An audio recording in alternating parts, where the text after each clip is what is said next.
السلام علیکم ورحمۃ اللہ وبرکاتہ۔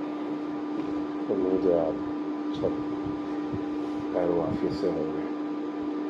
آج کا ہمارا پوڈ کاسٹ بہت مختصر ہے، مگر ایک چیز مجھے زندگی میں آج بڑی واضح ہوئی، کتابوں سے ہٹ کے، باتوں سے ہٹ کے، بالکل الگ طریقے سے میں نے اس کو ریئلائز کیا آج بیٹھ کے۔ یہ دو ہی لوگ ریئلائز کر سکتے ہیں۔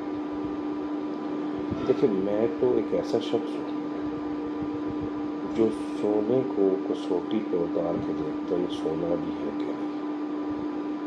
اول میں خود ہی تصدیق ہوں، یعنی کہ آپ یہ سمجھ سکتے ہیں کہ اگر میں نماز بھی پڑھ رہا ہوں تو مجھے اس کا رزلٹ 2+2=4 چاہیے ہوتا ہے۔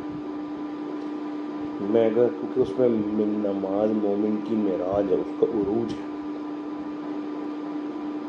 اس طرح کہ لوگ جلد کامیاب ہوتے ہیں، تو اس کو دو ہی لوگ سمجھ سکتے ہیں۔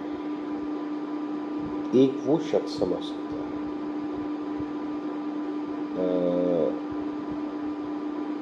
اب یہ سمجھ لیں کہ اللہ تعالیٰ نے میاں اور بیوی کا ایک رشتہ بنایا۔ اگر بیوی وفادار ہے اور آدمی اس سے محبت کرتا ہے تو وہ میری بات کو سمجھ سکتا ہے۔ یا اگر کسی کی زندگی میں کوئی بے وفائی ہوئی تو وہ بھی سمجھ سکتا ہے میری بات کو۔ آج میں شرک کو اتنا واضح کروں گا، اتنا واضح کر دوں گا کہ میں یہ نہیں کہتا کہ میں اپنی بات کرتا ہوں کہ اس سے پہلے اتنی باریک بینی سے میں نے شرک کو نہیں دیکھا۔ کتابوں میں پڑھا، قرآن میں پڑھا، ابراہیم علیہ السلام جب محاصرے کرتے ہیں کہ کیا فرماتا ہے، ستارہ میرا خدا نہیں، چاند نہیں میرا خدا، سورج نہیں میرا خدا۔ کمٹمنٹ کرنا، کمٹمنٹس۔ تو اب ہوا بیسیکلی کیا، اپنی مثال دوں تو میں یہ چاہوں گا، کوئی بھی، میں یہ چاہوں گا کہ میری جو زوجہ ہے وہ مجھ سے کمیٹڈ رہے،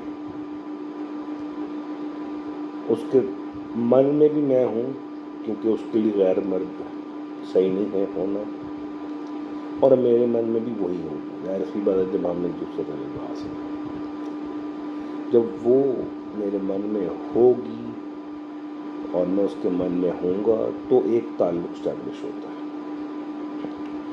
میں نہیں چاہوں گا کہ وہ کسی سے بھی اپنی حاجت مانگے، اپنے بیٹے سے، اپنے بھائی سے، کسی اور سے مانگے۔ اگر میرے پاس طاقت ہے، اگر میرے پاس اس کی حاجت پوری کرنے کی اللہ نے استعداد دی ہے، تو یہ میری اہانت ہوگی کہ میری بیوی میرے سوا کسی اور سے مانگے کوئی بھی چیز۔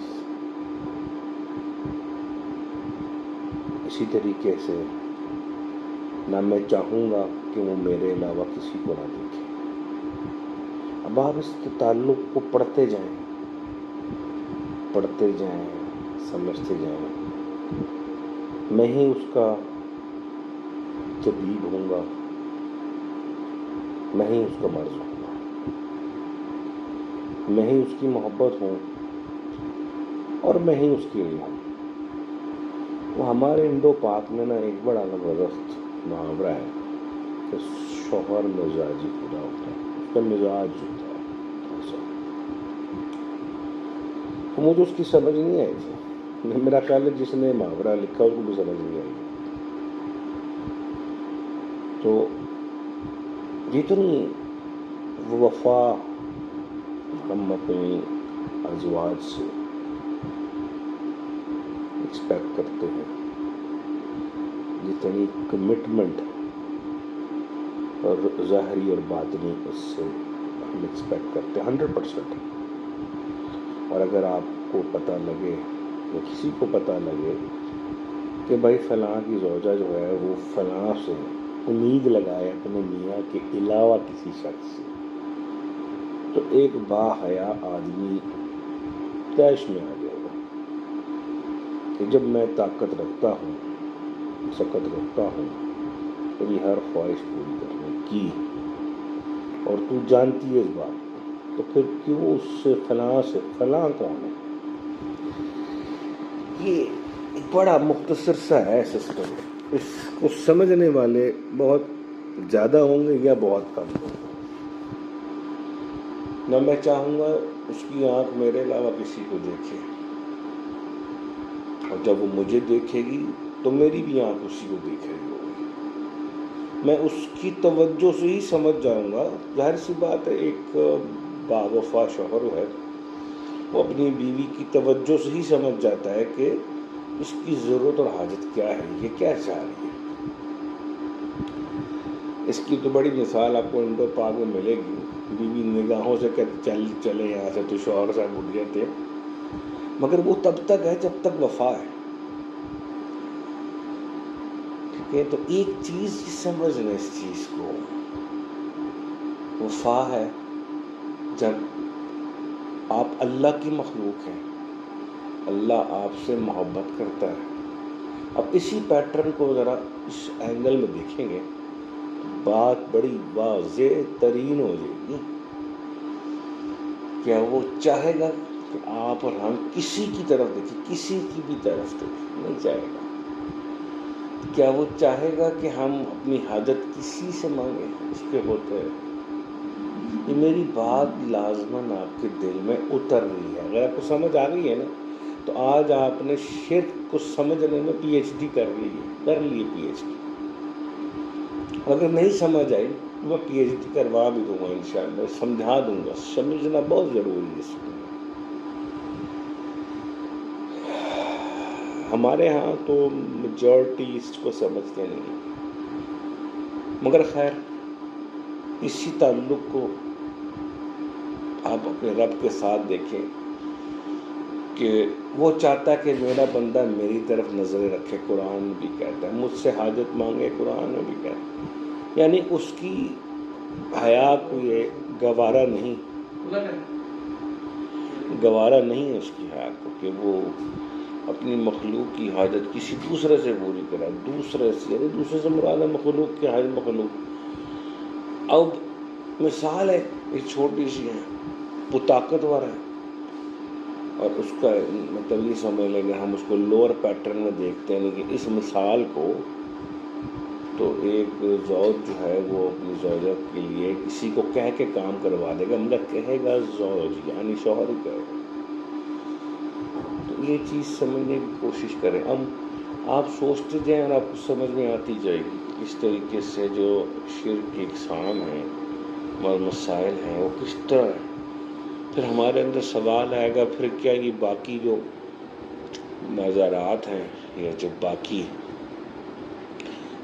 جو لوگ ہیں جن کے لیے اب دعا کی جاتے ہیں، سب بیکار ہے؟ میں نے کسی کو بیکار نہیں کہا۔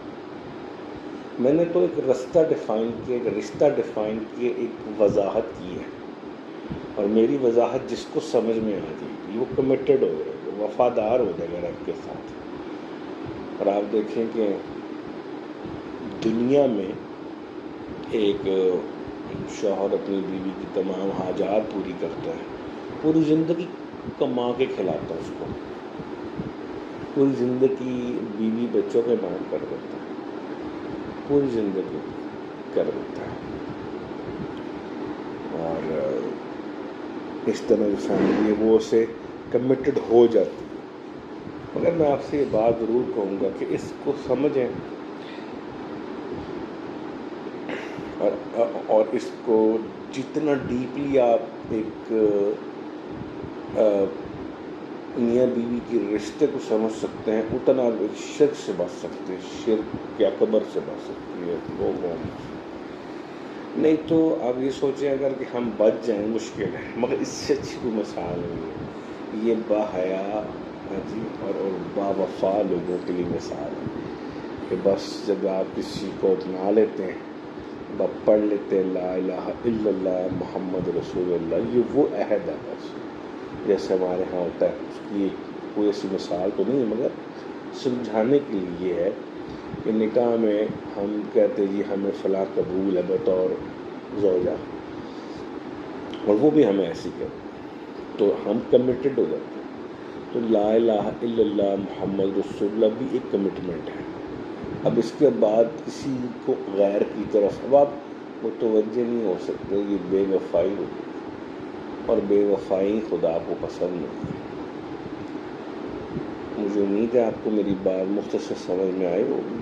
اٹھا اور کچھ سوچ رہا تھا، سوچتے سوچتے یہاں تک پہنچا تو سوچا اپنے سامعین کے ساتھ اس بات کو شیئر کروں کہ جو دل رکھتے ہیں وہ کبھی شرک نہیں کرتے، وہ بے وفائی نہیں کرتے اپنے رب کو. الستو بربکم قالوا بلی جانتا ہے رب کو.